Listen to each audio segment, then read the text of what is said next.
Welcome back, everyone. In this episode of Duty and Valor, you'll hear the story of a man who at the age of 19 displayed remarkable acts of courage on the battlefield. A man who devoted over 4 decades of his life in service to his country. A man whose leadership in combat was recognized during 3 separate wars. This is the story of Medal of Honor recipient U.S. Marine Corps Major General James Day.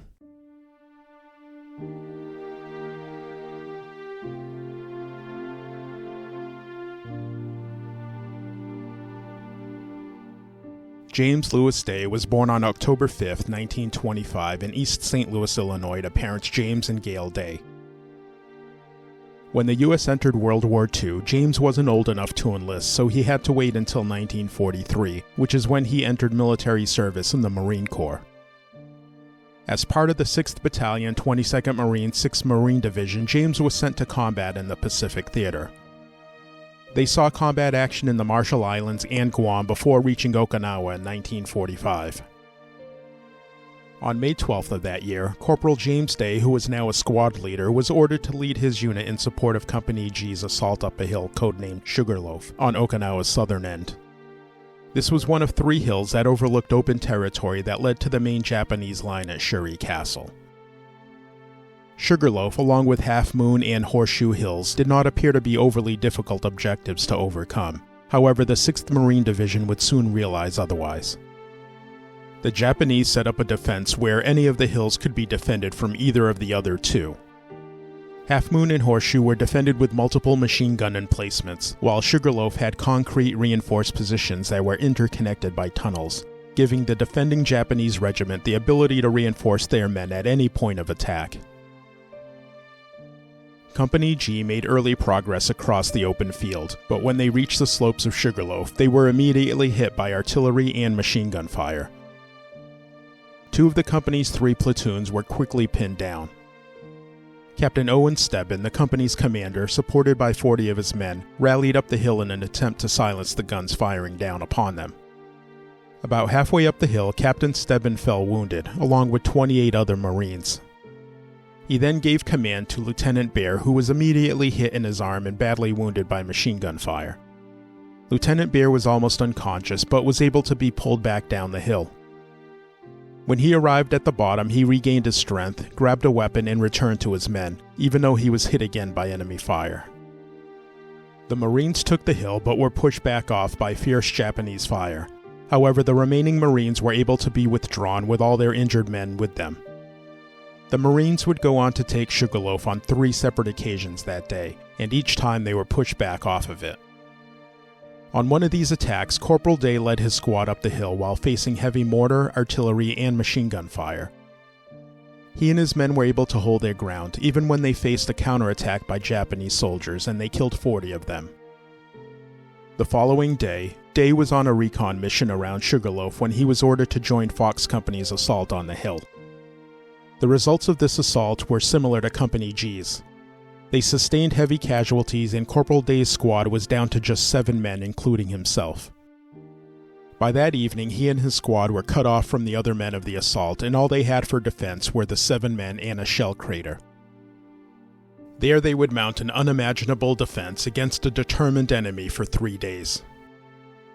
During that first day alone, Corporal Day and the other 6 men repulsed an attack by dozens of Japanese soldiers, and later that night the attacks intensified. They heard the Japanese assaulting other Marine positions on Sugarloaf, so they engaged the enemy, which drew some of the assaulting enemy towards their position.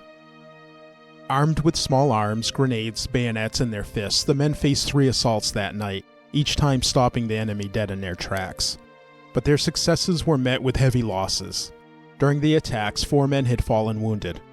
Corporal Day faced heavy fire as he crawled to each man and escorted them back to safety, one by one. When he wasn't selflessly saving his men, Day was observed racing from one position to another, laying down suppressing fire on the attacking enemy. By the next day, Day's squad was down to 3 men, but they fought on. Observing 2 columns of enemy soldiers attacking a Marine assault, the 3 men opened fire on them. They were able to break up one column, but the Japanese were able to push the Marines off Sugarloaf yet again. Around this time, Day knew they needed more firepower. He ran out of the crater and ran to a Browning 919A 30 caliber machine gun that had been dropped by other Marines. He picked up the gun, which weighed about 30 pounds, and raced back to the crater while facing heavy enemy fire. When he returned, he manned the machine gun and helped repel each attack on their position. After some time, Day gave the machine gun to one of the other Marines, but shortly after, a Japanese mortar landed at the crater's edge. The explosion killed his fellow Marine and destroyed the gun. At this point, the squad was left with only Corporal Day and Private First Class Dale Bertoli. Armed with only rifles and grenades, the two men faced an enemy firing at them with rifles, machine guns, and mortars. Facing multiple assaults throughout their second night in that crater, the two men had one tactical advantage. The Japanese had to navigate a steep slope to get to the crater. The two men were able to hear the enemy making their way towards them, which gave them time to roll grenades down on the Japanese. This would lead to other attackers to retreat, but they were made visible by their own flares, thus allowing Day and Bertoli to shoot at them as they withdrew. Throughout the next day, the two men would engage numerous enemy patrols and repulse every attack on their position. As the third night approached, the Japanese intensified their attack on their position, but each time they were forced to retreat. As they were running low on ammunition, Corporal Day had to run out of the crater and make his way towards a disabled vehicle to gather whatever ammunition he could carry back with him. Also by this time, Day was suffering from shrapnel wounds and white phosphorus burns from the Japanese munitions. As the injured men grew more exhausted, the fierceness of the enemy assault on their position increased. With each subsequent attack, the men held off the enemy, many times at extremely close range, within mere feet. The two men were able to fight on through the night and continued their fight into another day. Day and Bertoli held their position into the following evening when they were approached by a runner who relayed the order that the two were to abandon their position, a position that they held for days, nearly alone. When they finally left, there were approximately 100 dead enemy littering the ground around the crater.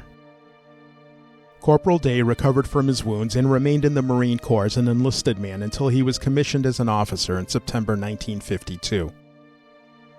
His Marine Corps service would span 43 years and would see him serving during the Korean War, where he was awarded 2 Silver Stars, and the Vietnam War, where he earned a 3rd. He ended up retiring as a Major General in December 1986. What was amazing was that James Day was never officially recognized for his actions on Okinawa, at least not until a fortuitous event took place 35 years later.